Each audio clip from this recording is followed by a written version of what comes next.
Co mają wspólnego Gandhi i Scheherazada? Pozornie niewiele. Postać fikcyjna kontra postać jak najbardziej realna. Postać, która opowiadała bajki po to, żeby uratować swoje własne życie, kontra mężczyzna, który poświęcił swoje życie po to, by pomagać innym i by walczyć o sprawę, w którą wierzyć, by propagować rozwiązania bez przemocy. Okazuje się jednak, że tym, co było ich główną siłą, to była rewolucja poprzez opowieści. I tutaj jest Gandhi i właśnie jedna z Scheherazad. Ta Scheherazada jest jedną z bardzo rozpoznawalnych postaci, mimo to mało kto potrafi tę postać rozpoznać bez stroju, w którym zawsze opowiadał swoje historie. Także ja wam trochę podpowiem, kim jest ta Scheherazada.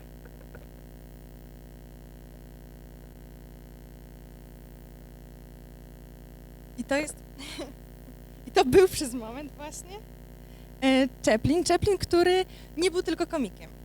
Chaplin, któremu chodziło właśnie o to, żeby opowiadać swoje historie o tych, którzy tego potrzebują, o tych, którzy dosłownie byli pozbawieni głosu i którzy byli takim marginesem społecznym, tak? Jakby on jako pierwszy stworzył bohatera z postaci, która była bezdomnym, tak? Która była takim wyrzutkiem społecznym.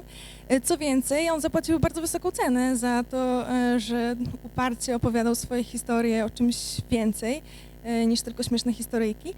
Po 40 latach mieszkania w Stanach Zjednoczonych, gdzie zbudował całą swoją karierę, bo Chaplin jest Brytyjczykiem, został wyrzucony stamtąd właśnie za ten ogromny wpływ, jaki miał na ludzi na całym świecie. Pojechał do Stanów jeszcze tylko raz, żeby odebrać Oscara za całokształt twórczości. Ja opowiadam o tych postaciach, ponieważ to są wielcy ludzie wielkich opowieści, którzy mogą inspirować małych ludzi małych opowieści, takich jak ja. I chodzi o to, że nie trzeba wcale być wielkim, żeby mieć wielkie opowieści. U mnie z opowieściami zaczęło się przez podróże, bo okazało się, że tym, co jest największą wartością podróżowania, to są właśnie historie, które nie tylko słyszysz, ale którymi się stajesz. Miejsca są jak ludzie, miejsca mają energię, która wydobywa z ciebie rzeczy, o których byś się nie podejrzewał, a poza tym każda kolejna kultura, każda kolejna religia wpływa w ciebie w taki sposób, że przez szacunek dla tych ludzi zaczynasz pewne rzeczy przyjmować za naturalne, zaczyna to być część twojej codzienności. U mnie z podróżami zaczęło się tak, że podobno, kiedy byłam bardzo mała, mój tata zrobił żart i porwał mnie. Porwał mnie na wyprawę autostopową, takie kilkanaście kilometrów po to, żeby zaszczepić córce ducha przygody. Trochę się wymknęła sprawa spod kontroli, mówi, że dzisiaj zastanowiłby się 2 razy, czy nadal to robić. Niemniej jednak ja nie żałuję i dzięki temu właśnie ten ruch stał się pewną definicją mojego życia i przez 5 lat żyłam właściwie w drodze.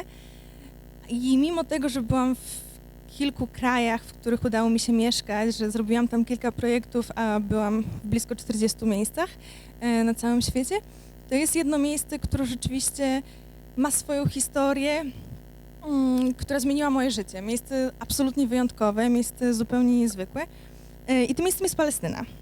W Palestynie chcę wam opowiedzieć o 4 paradoksach. Jednym z paradoksów palestyńskich jest ten mężczyzna. I ten mężczyzna będzie naszym przewodnikiem trochę dzisiaj po Palestynie. Co jest takiego niezwykłego w nim? Jest przewodnikiem turystycznym. Nigdy wcześniej, ani nigdy później nie korzystałam z usług przewodnika turystycznego, trochę nie wierząc w tę instytucję. A jednak tych paru godzin, które spędziłam z nim w Starej Jerozolimie, nie zapomnę do końca życia. Był przewodnikiem turystycznym po mieście świętym, tak? W związku z tym opowiadał historie religijne, pokazywał miejsca religijne. I robił to na przekór jednej drobnej przeciwności losu.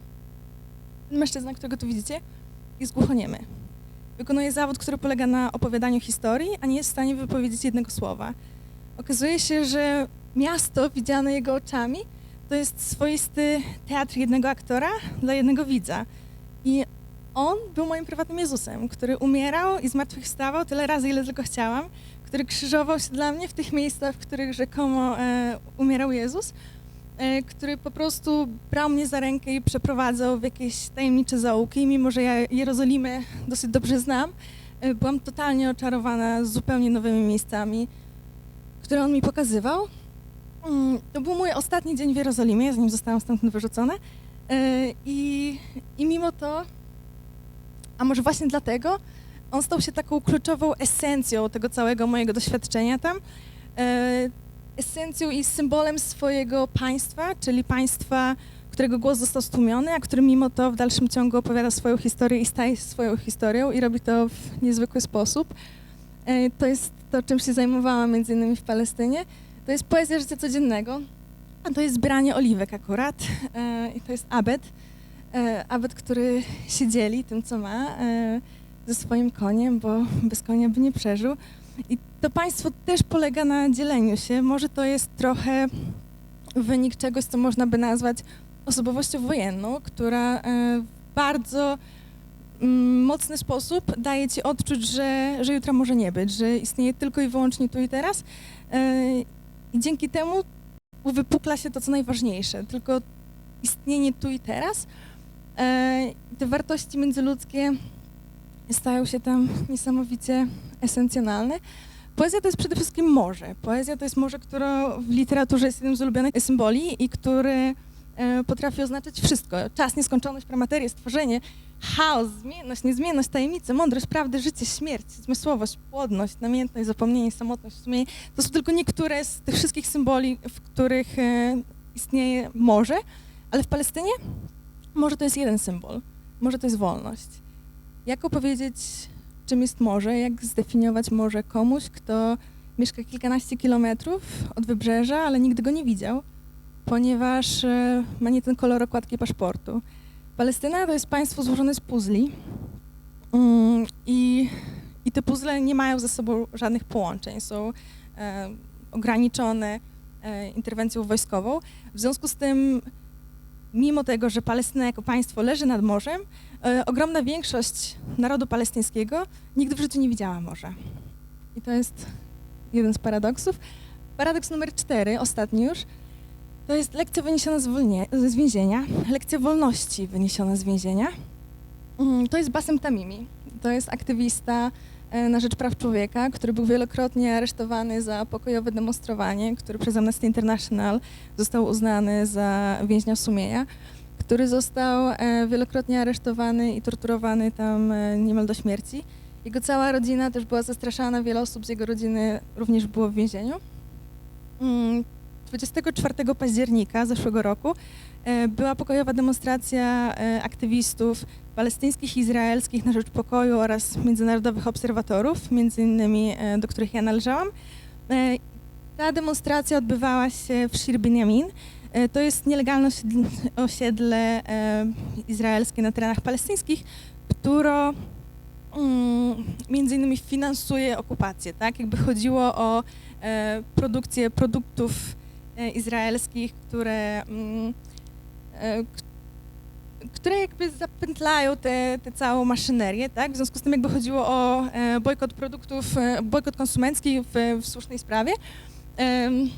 W związku z tym te aktywiści z flagami i swoimi sloganami, plakatami poszli pod ten supermarket, nie mając żadnej broni przy sobie, tylko i wyłącznie próbując nadać medialnego charakteru tej demonstracji. Żona Bassema, Nariman, została wtedy pojmana przez wojsko izraelskie. Bassem, żeby ją ratować, wymienił siebie na nią, a ja próbując negocjować zostałam aresztowana razem z nim. Ja zostałam wypuszczona po 8 dniach, Bassem po 4 miesiącach, dokładnie za to samo. Lekcja wolności wyniesiona z więzienia mówi o tym, że żeby w pełni coś docenić i zrozumieć, trzeba to stracić, a później odzyskać. W związku z tym ten dzień, kiedy ja wyszłam z więzienia, to była taka błyskawiczna winda z samego piekła do samego nieba. Okazuje się, że w tym niebie byłam już wcześniej, tylko nie wiedziałam, jak ono się nazywa. A tym niebem są wybory, jakiekolwiek wybory, bez względu na to, jak pozorne by ci się wydawały, bez względu na to, jak ogromne konsekwencje ich ponosisz. Tak długo, jak możesz ponosić te konsekwencje, jest to ogromny przywilej. I z tego nieba, gdzie zostałam niespodziewanie wypuszczona w samym środku nocy i gdzie sam ten przywilej tego ogromu nieba, które nie ma kratki nad sobą,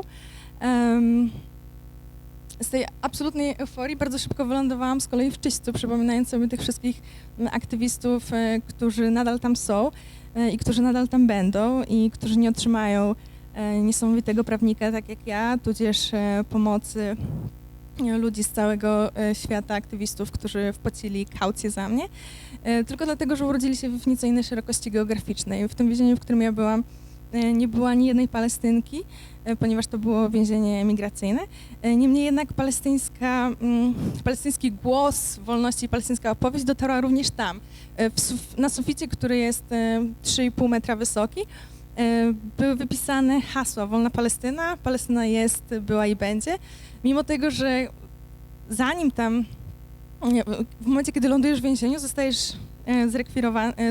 ci zarekwirowane wszelkie przyrządy do pisania i są 3 kamery w pokoju, a poza tym jakby nie mam pojęcia, jak ktoś mógł podfrunąć tak wysoko i wypisać te hasła.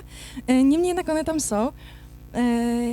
I oprócz tego jest tam całe mnóstwo osób, które są przetrzymywane, kobiety w ciąży, śmiertelnie chore kobiety, które nie otrzymują odpowiednich leków i tak dalej. I po to, żeby spłacić trochę ten dług do tych wszystkich ludzi, którzy przyczynili się do mojego wypuszczenia i do tym wszystkim Palestyńczykom, którzy sprawili, że ja mimo wszystko czułam się tam jak część tej całej struktury, jak w domu. Stworzyłam Fundację Kontrapunkt. Fundacja Kontrapunkt właśnie w tym momencie powstaje w dalszym ciągu. To jest jakby zupełnie nowa rzecz. Fundacja Kontrapunkt, która ma się zajmować, ja to nazywam tańczeniem na wojnie, czyli działaniem arteterapeutycznym po to, żeby poprzez sztukę tworzyć dialog. Jak najbardziej do tej fundacji was wszystkich serdecznie zapraszam. Kiedy gadałam kilka dni temu z Basemem, pytając się, czy chce, żeby jego zdjęcie się wyświetliło i czy nie boi się, że poniesie z tego powodu jakieś konsekwencje, że ktoś ze służb wojskowych może się zdenerwować, Basem powiedział dokładnie to samo, co kiedyś powiedział Dalaj Lama, który powiedział, że jeżeli myślisz, że jesteś za mały, żeby cokolwiek zmienić, spróbuj spać całą noc z komarem nad głową. A Basem powiedział: wiesz co, pewnie się zdenerwują, ale czasami wszystko, co musisz zrobić, to właśnie kogoś wkurzyć. Dzięki.